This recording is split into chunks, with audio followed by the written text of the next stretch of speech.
ગુજરાતની અંદર અત્યારે મતદાન ચાલી રહ્યું છે અને આ જ દિવસ દરમિયાન તમામ જે ઉમેદવારો છે જીતનો વિશ્વાસ તો રાખી રહ્યા છે અને સાથે કહી રહ્યા છે કે મારા કામ બોલી રહ્યા છે, એટલા માટે મતદારો છે મારા ઉપર ભરોસો રાખી રહ્યા છે। અને આવી જ એક વાત સામે આવી ભૂપત ભાયાણી દ્વારા કહેવામાં આવ્યું કે લોકો મારા કામને જોઈને મને મત આપી રહ્યા છે। આટલો બધો અત્યારથી જ જીતનો વિશ્વાસ તેઓ રાખી રહ્યા છે। વિગતે ચર્ચા કરવી છે કારણ કે આજે એમણે પોતાના પરિવાર સાથે મતદાન કર્યું છે। નમસ્કાર, આપ જોઈ રહ્યા છો નિર્ભય ન્યૂઝ અને હું છું આપની સાથે રીધિ। ગુજરાતની અંદર ચૂંટણીનો માહોલ હતો અને તે સમય દરમિયાન ભૂપત ભાયાણી પણ ચર્ચામાં આવ્યા કારણ કે ભેસાણ જિલ્લા પંચાયતની એમને ટિકિટ આપવામાં આવી, એટલા માટે લોકો પણ કહી રહ્યા હતા કે ભારતીય જનતા પાર્ટી પાસેથી તેઓ ટિકિટ લઈને આવ્યા કે પછી આપવામાં આવી, પરંતુ લોકો પણ ખૂબ સારી રીતે જાણે છે કે કયા વ્યક્તિને એમણે સ્વીકારવાનો છે। આ બધાની વચ્ચે આજે એમણે ચણાકામાં પોતાના સહપરિવાર સાથે મતદાન કર્યું છે અને કહી દીધું છે કે લોકો મારા કામના હિસાબે મને મત આપી રહ્યા છે। ભૂપતભાઈને પણ એ કહેવાનું કે પહેલા તમે જીતો તો ખરા, જીતશો પછી એ ઉપર આધારે નક્કી થશે કે લોકોએ તમને કયા આધારે મત આપ્યા છે, કારણ કે પહેલા કામ કરવું પડે અને પછી તમારે લોકોને કહેવું પડે કે મેં આ કામ કરેલા છે, તો એક વખત મારા ઉપર ભરોસો રાખજો। જો ખરેખર તમને લોકોના કામ કર્યા હોત તો પછી ભારતીય જનતા પાર્ટીએ વિસાવદરની પેટા ચૂંટણીમાં પણ તમારા ઉપર ભરોસો મૂક્યો હોત। ખેર આ તો બીજી વાત થઈ ગઈ, પરંતુ અત્યારે તમને એવું લાગી રહ્યું છે કે તમારા કામના આધારે લોકો તમને મત આપી રહ્યા છે, તો ભૂપતભાઈ એ પણ સમજજો કે આ મતદારો છે તમારી સામે પણ કંઈક બોલે છે, તમારી પાછળ પણ કંઈક બોલે છે ને જ્યારે મત આપવા માટે જાય છે ત્યારે વિચાર પણ કંઈક કરે છે। દ્રશ્ય ઉપર પણ નજર કરવી છે ને ભૂપત ભાયાણીને પણ સાંભળવા છે કે તેમણે શું કહ્યું।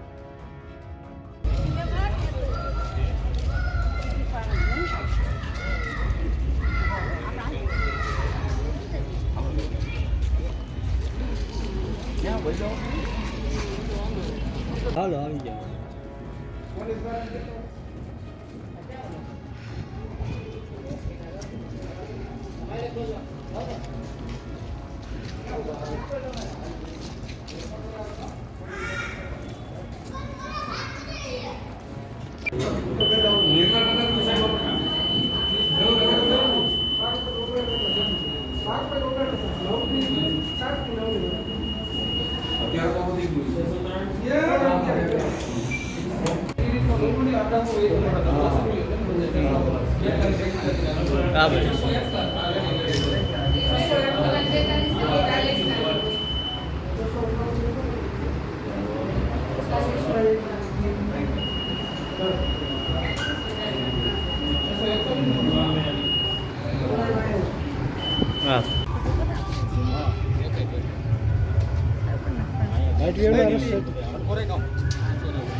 વિશ્વના સૌથી મોટા લોકતંત્ર ભારતમાં લોકશાહીનું પર્વ એટલે કે ચૂંટણી, અને એમાંય પણ આ તો સ્થાનિક સ્વરાજ્યની ચૂંટણી। તો સ્થાનિક સ્વરાજ્યમાં લોકો ઉત્સાહભેર મતદાન કરી રહ્યા છે અને પોતાનો નેતા કે જેના ખંભે હાથ રાખી અને આપણે આપણા મનની વાત કરી શકીએ, જેને પોતાની તકલીફ કહી શકીએ અને એ તકલીફનું જેની પાસે સોલ્યુશન હોય એવા નેતાને જનતા પૂરજોશથી મતદાન કરી રહી છે, ઉત્સાહભેર મતદાન કરી રહી છે। અને અમારા ભેસાણ શહેરમાં 30% પણ વધુ મતદાન અત્યારે થઈ ચૂક્યું છે અને ભારતીય જનતા પાર્ટીની ફેવરમાં અને અમારી ફેવરમાં મતદાન ઉત્સાહભેર અત્યારે ચાલુ છે। વિશ્વના સૌથી મોટા લોકતંત્ર ભારતમાં લોકશાહીનું પર્વ એટલે કે ચૂંટણી, અને એમાંય પણ આ તો સ્થાનિક સ્વરાજ્યની ચૂંટણી। તો સ્થાનિક સ્વરાજ્યમાં લોકો ઉત્સાહભેર મતદાન કરી રહ્યા છે અને પોતાનો નેતા કે જેના ખંભે હાથ રાખી અને આપણે આપણા મનની વાત કરી શકીએ, જેને પોતાની તકલીફ કહી શકીએ અને એ તકલીફનું જેની પાસે સોલ્યુશન હોય એવા નેતાને જનતા પૂરજોશથી મતદાન કરી રહી છે, ઉત્સાહભેર મતદાન કરી રહી છે અને અમારા ભેસાણ શહેરમાં 30% પણ વધુ મતદાન અત્યારે થઈ ચૂક્યું છે અને ભારતીય જનતા પાર્ટીની ફેવરમાં અને અમારી ફેવરમાં મતદાન ઉત્સાહભેર અત્યારે ચાલુ છે।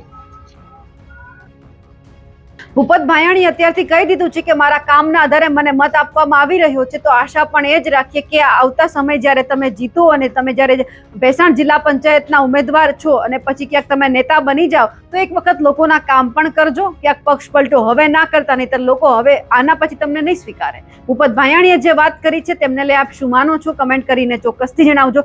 સાથે જ અમારી નિર્ભય ન્યૂઝ ચેનલને લાઇક, શેર અને સબસ્ક્રાઇબ કરવાનું ભૂલશો નહીં. નમસ્કાર.